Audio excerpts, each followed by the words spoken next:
പഴനിമലക്കോവിലിലെ പാൽക്കാവടി, ബാലസുബ്രഹ്മണ്യന്റെ പീലിക്കാവടി.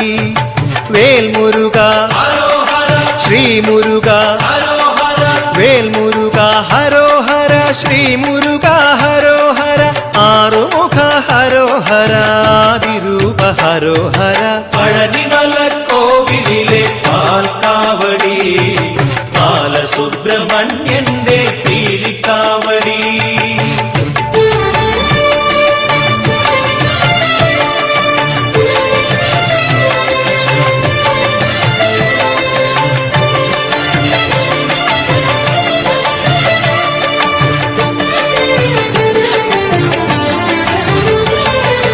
അന്നക്കാവടി, അഗ്നിക്കാവടി,